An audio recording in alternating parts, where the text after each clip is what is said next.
तो कभी बनाया है इस तरह का लड्डू जो जल्दी बन भी जाता है और बहुत ही बजट फ्रेंडली भी है। बहुत ही कम सामान से ये बन जाता है। तो आप इसे चाहे तो अपने त्यौहार में बहुत ही आसानी से अपने घर में बना सकती हैं। और आप देख सकती हैं कितना टेस्टी लग रहा है देखने में, और बनाने में बहुत इजी है और बहुत ही कम सामान से बनता है। और इसे बनाने वाली सारी चीज़ें आपको आपके घर में ही मिल जाएगी। तो चलिए इसे बनाना स्टार्ट करते हैं। तो यहाँ पे मैंने साबूदाना लिया है, ये 1 कप के लगभग में है। आपको जितना बनाना है आप उस हिसाब से साबूदाना ले लें और इसे अच्छी तरह से वॉश कर लेना है।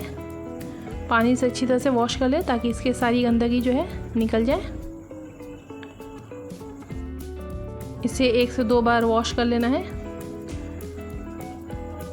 और इसका पानी फेंक दें। ये देखिए इस तरह से धुलने के बाद अब इसमें मैं गुनगुना दूध डालूँगी। दूध गुनगुना से थोड़ा सा ज़्यादा गर्म होना चाहिए ताकि जल्दी ये सोख कर ले। और इसे ढक करके मैं 1 घंटे के लिए साइड में रख दूँगी। तो चलिए इसे ढक करके साइड में रख देते हैं। तो यहाँ पर 1 घंटा हो चुका है। चलिए इसे चेक कर लेते हैं। ये देखिए दूध में पूरी तरह से साबूदाना सोख हो चुका है। तो चलिए अब इसे कुक कर लेते हैं। तो इसे कुक करने के लिए हमें एक पैन लेना है और उसमें मैं 1 बड़ी चम्मच के लगभग में घी ऐड कर दूंगी। घी को ज़्यादा देर गर्म करने की ज़रूरत नहीं है, बस मेल्ट कर ले। और अब इसमें मैं सारा साबूदाना दूध के साथ डाल दूंगी और इसे भूनना है जब तक कि पूरी तरह से दूध सूख ना जाए। मेरी कोशिश रहती है कि मैं बजट फ्रेंडली रेसिपी लेकर आऊँ जो खाने में टेस्टी हो और बनाने में भी मज़ा आए और बजट फ्रेंडली भी हो। तो यहाँ पे देखिए सारे मिल्क सूख चुके हैं और साबूदाना भी अच्छी तरह से कुक हो चुका है। अब मैं इसमें फूड कलर ऐड करूँगी। 1 चुटकी फूड कलर ऐड करना है और इसे अच्छी तरह से मिक्स कर देना है। यहाँ पे अच्छी तरह से मिक्स हो चुका है। चलिए इसमें कुछ चीज़ें और डाल लेते हैं। ये ऑप्शनल है, अगर आप चाहे तो डालें, ना चाहे तो ना डालें, मगर डालने से थोड़ा टेस्ट बढ़ जाता है।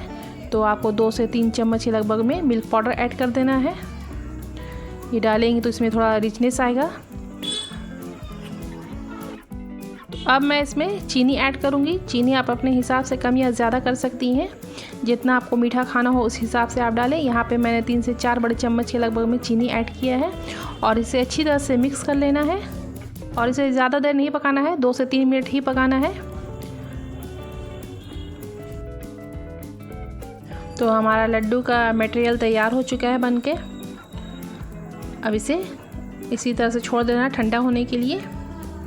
गैस ऑफ कर दें और इसे ठंडा होने के लिए छोड़ दें। मेरी कोशिश रहती है कि मैं आसान और बजट फ्रेंडली रेसिपी आप लोगों के लिए लेकर आऊँ। तो यहाँ पर साबूदाना पूरी तरह से ठंडा हो चुका है। अब मैं इसमें खरबूजे की बीज यानी वाटरमेलन सीड ऐड करूँगी। आप चाहे तो इसे गैस ऑफ करने के बाद मिक्सचर में मिला दें। उस वक्त गरम रहता है तो अच्छी तरह से मिल जाएगा। और यहाँ पे आप मिक्सचर देख सकती हैं कितना टाइट हो गया है। तो हमें ऐसे ही चाहिए था। सूखने के बाद, ठंडा होने के बाद ये टाइट हो जाता है और लड्डू बनाने के लिए परफेक्ट है ये। तो चलिए इसका लड्डू बना लेते हैं। अगर ये चिपके हाथ में तो आप चाहे तो इसमें घी भी लगा सकती हैं। हथेली में घी लगाकर आप इसका लड्डू बना लें। तो यहाँ पर मैं हथेली में थोड़ा सा घी लगा लूँगी और इतने में सारे लड्डू बन के तैयार हो जाएंगे। ज़्यादा घी का ज़रूरत नहीं पड़ता है इसमें। तो चलिए सारे लड्डू बना के तैयार कर लेते हैं। अच्छी तरह से हथेली में दबा दबा करके राउंड शेप में बना लें। अगर आप चाहें तो इसका कतली बना सकती हैं। जैसे बर्फ़ी सेट किया जाता है उसी तरह से आप इसे सेट करके बर्फ़ी की तरह भी इसे कट कर सकती हैं। मगर मैं लड्डू बना रही हूँ तो मैं इसे राउंड शेप में ही बनाऊँगी। और हथेली में अच्छी तरह से दबा दबा के इस तरह से सारे लड्डू बना के तैयार कर लेना है। तो सारे लड्डू बन के तैयार हो चुके हैं। तो आप देख सकती हैं कितनी आसानी से और कितनी कम चीज़ों से ये लड्डू बन के तैयार हो चुका है। बिल्कुल बाज़ार वाला लड्डू लग रहा है, परफेक्ट लड्डू है। आप इसी तरह से घर में कम बजट में बना सकती हैं ये लड्डू, और खाने में बहुत ही टेस्टी लगता है। वीडियो पसंद आए तो लाइक सब्सक्राइब जरूर कर दीजिएगा, और मेरी पिछली सारी वीडियो को चेक कर लीजिएगा। मेरी वीडियो फ्राइडे टू 30 PM